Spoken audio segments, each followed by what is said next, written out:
City of Stevens Point Finance Committee meeting, recorded July 8, 2024.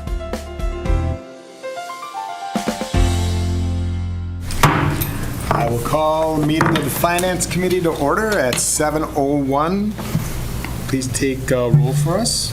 Christensen. Here. Morrow. Here. Shuda. Here. Keemer. Here. Broderick. Here. Okay, we have a quorum. First item on the agenda, discussion possible action on the consideration of claim Garrett Katarzinski, damage to a private sewer line. Yes, so this is related to the demolition of a structure at 1700 Strongs Avenue. It was done by the Redevelopment Authority, actually, not by the city. But we did receive this claim. We did submit it to our insurance company. And basically what they said is that because the alleged damage would have occurred by the contractor, that it would be the contractor's claim to deal with. So they recommended disallowance and forwarding the claim on to the contractor. And I already did forward the claim to the contractor for their consideration. So then what we would be looking for is a disallowance from this body. Okay, is there a motion? Motion to deny the claim. Okay, motion to deny, is there a second? I'll second. There's a motion by Alder Morrow and a second by Alder Broderick. Discussion, first among the committee, thoughts, comments, questions?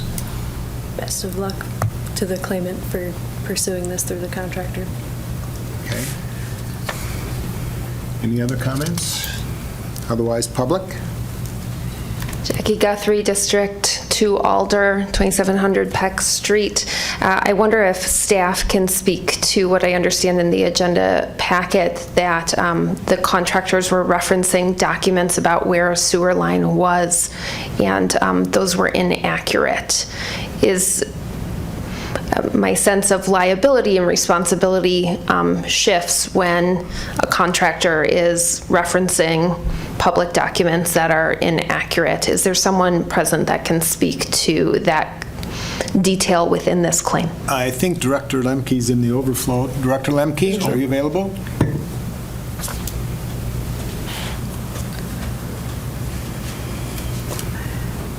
Yes. I missed the last one. Okay. There was a question concerning whether or not there was an inaccuracy in the location of the utility, that if the contractor actually had correct information when he was doing the digging. Well, there wouldn't have been the sewer pipe you're referring to, wouldn't have been located at all during the demolition of the building because it's a private utility. We locate to the right-of-way. Who asked the question? Okay. We locate to the right-of-way. Even though we don't own that pipe at all, the city doesn't own any of that sanitary lateral, but we still locate it in the right-of-way. After that, the property owner, if they wanted it located, would be responsible for doing that, but private property owners don't belong to Digger's Hotline, so they don't get notification to locate the pipe. So it wouldn't have been located at all, but it doesn't matter because it's not in a recorded easement saying I can be here. So as far as I know. But the other component to that is that I don't believe it was hit during demolition. There was roots in it that got cleaned out. We took a look at it too. It's a root-laden lateral like a lot of old ones are. But I don't think it was physically collapsed or damaged because of the demolition. But again, I don't know that it matters because I don't think it's in an easement on the property that we have for the pipe that crosses it. That's my understanding. Thank you, Director. Yeah. Any other questions? I have a question. Sure. So you're saying that was a private sewer line? Yeah, so generally speaking, when you picture a house facing a street, your sewer line is going to go from your house to the main that's in the street in front of your house. This one crosses, and rather than going to the street closest, it crosses another lot, our lot, and goes to the sewer main on that side street, on the other street. So it goes through another lot to get to the sewer rather than going out the front of its own lot. This happens infrequently, but it's always pretty old stuff.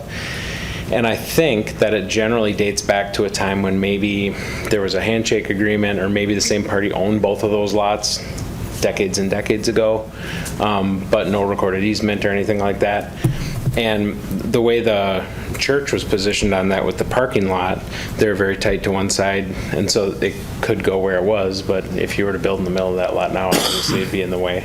So the conditions for how it got there, I don't know that anybody knows. I don't know. And it wouldn't be the city's responsibility to know, because that was a private home.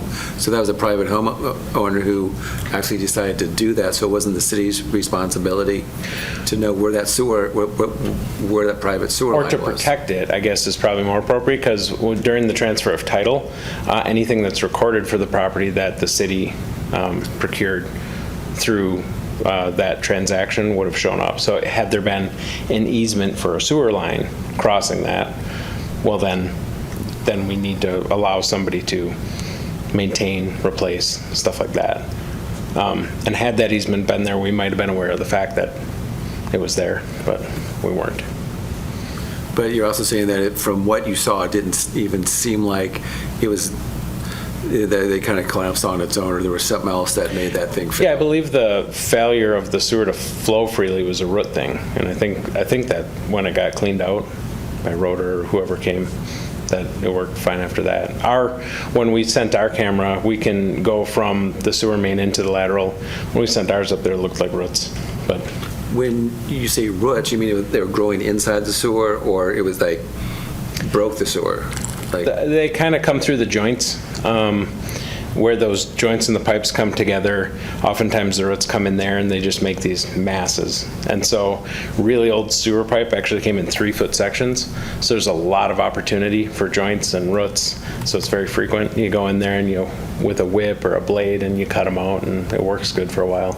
But that's very nutrient rich water. The roots like it, so they come back. Yeah. okay, good, thank you.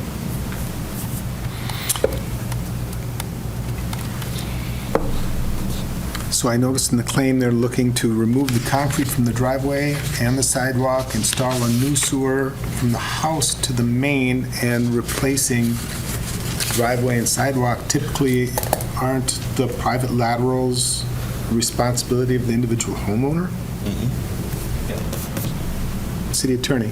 So I just want to mention some kind of basic structure to these notice of claim type items that, they come up reasonably often, but obviously we've got some new people on the council, and not everybody is probably totally familiar with this. So essentially, there's a state statute that says if you want to bring an action for damages against a city government or other, governmental bodies, you have to provide a notice of circumstances as well as a claim for damages.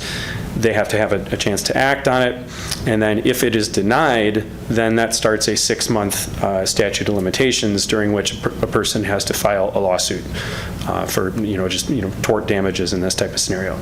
So I just don't want anyone to have the notion that if claims are denied by the city council, that is the end of the road. A person can always file a lawsuit and press their claim in court, present evidence of whatever they believe the damages should be. So there basically is another level of appeal, that's what you're saying. There are other avenues to pursue. Yes, there are avenues to pursue. I wouldn't even characterize it as like a level of appeal.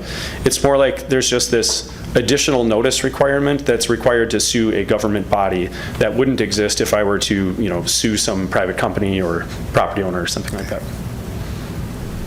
All right, thank you. Any other comments, questions? I did have some concerns about this, and I did reach out to Director Lemke and the city attorney.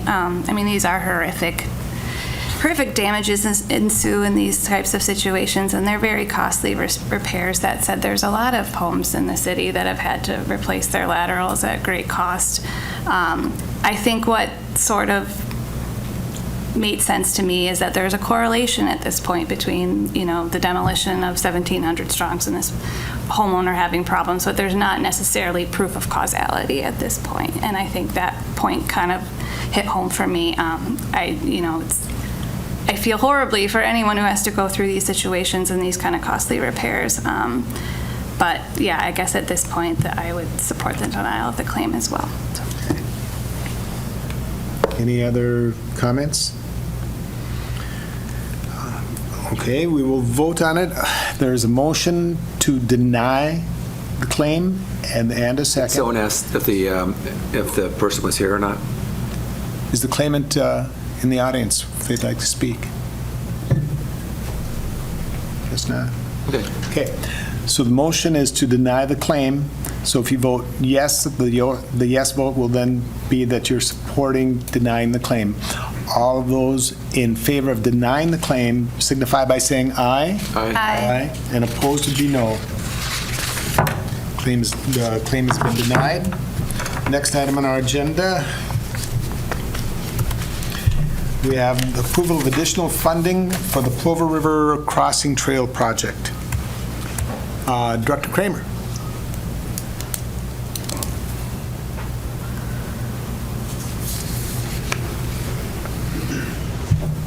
There is a memo in the packet this evening that kind of goes over the financials and what's happened on this project. Essentially, I do want to tell the Finance Committee that a significant amount of good has taken place in this project.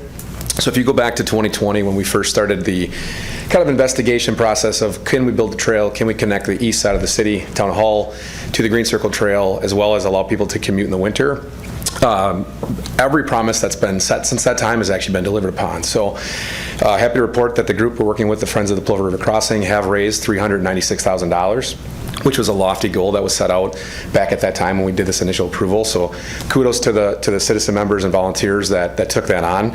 And tonight what's here before you is just an unfortunate situation where, because of the time and the site conditions that we're working with, our consultant has made us aware that they need additional funding essentially to complete the design to the full parameters that are required with a federal grant. So what is broken out in the memo is just showing what was approved in 2020. 2020 when we did an RFP process and we did kind of a concept design, a 30% design, the TAP application, all the way up to construction observation. And what's been learned of the actual site, a retaining wall that was not necessarily anticipated to be as large as it's what it's going to need to be. So in order to complete this the way we originally set out, which was that the city would fund locally with our own dollars the design, and then use the grant that we've already received, which I will add is one of the largest grants ever given to a community. So again, very, very big kudos to the whole project team. We're looking for up to $76,000 additional tonight. I will say that the original proposal that came forward for some of the work was more than this, and we did talk through at length kind of the allowances in terms of hours. Construction observation, as you'll see, is a big piece of this, but we can't, it's hard to know exactly what that's going to be day in and day out until you're actually in the field. And the consultant has agreed with us to say that they will be based on what they're actually putting in. So if we're able to observe savings there, or we're able to do some of the things with our own city staff, or it's determined that we don't have to be on site as quite as many hours as what they're allocating, this number reflects a not to exceed based on time and materials, but it would only be billed at what we actually use. So tonight, staff is asking to continue forward with this project. Certainly the impact to our community is going to be significant. It's a monumental project for our community, and the amount of private dollars that's already been raised shows that there's almost unilateral support for the project. So while it's unfortunate that I'm here to ask for this, I do recommend we move forward. And I think 50 years from now, 100 years from now, people will say, I can't believe this got done, and they won't remember this.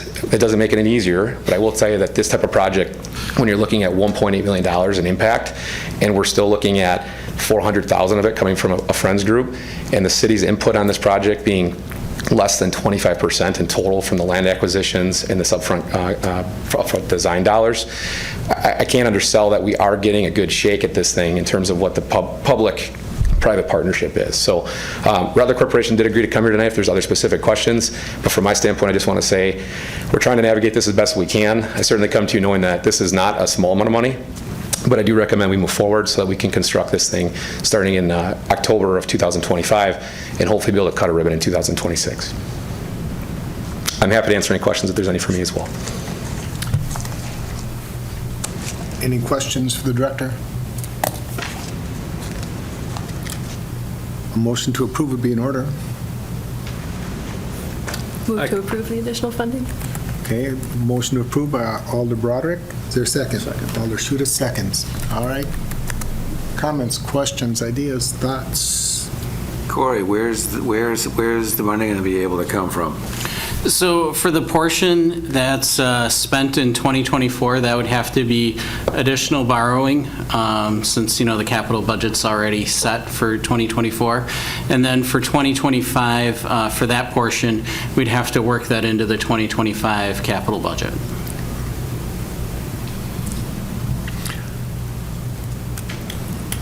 Other questions? Just a comment. Comment? Just happy to support this additional funding. The circumstances are unfortunate, but I have heard quite a bit now from staff and some concerned citizens about just the staggering amount of work that has gone into this, not just the whole project, but this specific renegotiation piece. Everyone involved has seemingly just done a really fantastic job, so I will be supporting this and excited to see the next steps in this project happen. Any other? I guess my thoughts, my only frustration is it comes at the 11th hour. If we were going to know this, I would have liked to have known a little earlier in the process.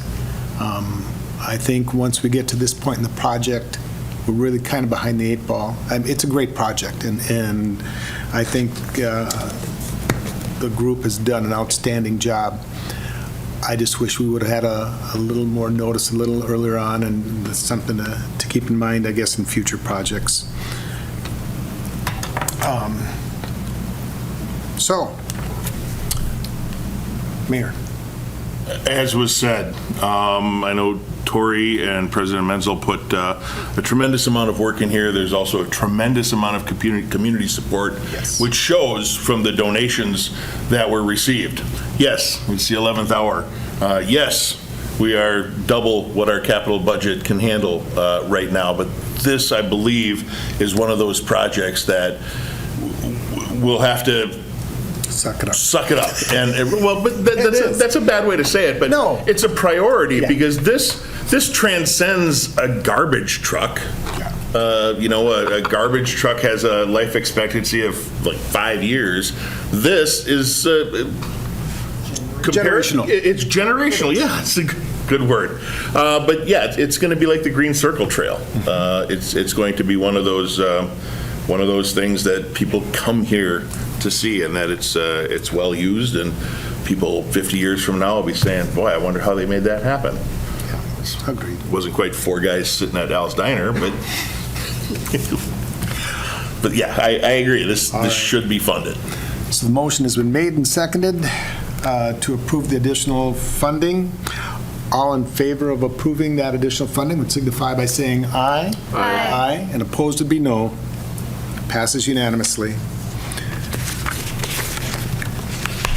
Next item will be the acquisition of a portion of property at 215 Maple Bluff Road for the purposes of constructing Forest Creek subdivision. Dr. Konowski. Thank you. So within your packet, you'll see the Forest Creek subdivision. I promise we're almost done talking about that. But the extension of Evelyn Court from Gala Road North and connecting into Maple Bluff Road requires a small sliver of acquisition, about 312 square feet. Again, part of that reason that we had that connection point was just for some of the neighborhood connectivity. We did pursue originally essentially provided that property owner their property owner bill of rights, essentially engaging in the condemning process for that road, for that 312 square feet. The individual retained an attorney and said, let's just negotiate this out. And so we did negotiate acquisition of that for about $13,000. And that the property owner would also waive any rights to appeal under Chapter 32. The money for that would come out of the subdivision account, so there's no additional funds that would be requested. Staff does recommend approval as presented. I would move approval of the property acquisition. A second. Alder Kimmer moves it, and it's seconded by Alder Morrow. Any questions for the director? Comments? Okay, hearing none, vote will be in order. Those in favor of acquiring that property would dignify by saying aye. Aye. Aye. And opposed would be no. And that passes unanimously. That gets us all the way to the exciting item of approval of claims paid. Yes, so this season, typically we see a lot of expenses for capital projects. So you'll see we've got new garbage trucks for about $700,000. We've also got a little bit over $1 million worth of road work in terms of checks that have been paid out. So these are all, budgeted for in the capital budget, but that is before you. So. Any questions for our comptroller treasurer? I would move approval of the claims paid. Okay, we have a motion approved by Alder Keemer. Is there a second? Second by Alder Schuda. All in favor of approving claims paid signify by saying aye. Aye. And opposed would be no. That passes, and that will take us to item number 6. We'll be adjourning into closed session pursuant to Wisconsin statutes 19.85, parent 1, parent E, deliberating and negotiating the purchase of public properties, the investing of public funds, or conducting other specified public business whenever competitive or bargaining reasons require a closed session on the following: negotiating the purchase of property for park expansion, B, negotiating the purchase of property in the downtown area, and C, negotiating a development agreement in the tax incremental financing District 5. We will be reconvening for possible action of those above referenced closed session items. Motion to go into closed session? Motion. Motion by Alder Schuda, second? Second. Second by Alder Morrow. We don't need a roll call for that, do we? We do. Okay, roll call. Christensen, Aye. Morrow, Aye. Keemer. Aye. Schuda. Aye. Broderick. Aye. Video recordings of these meetings are available on the city's website, stevenspoint.com/videos.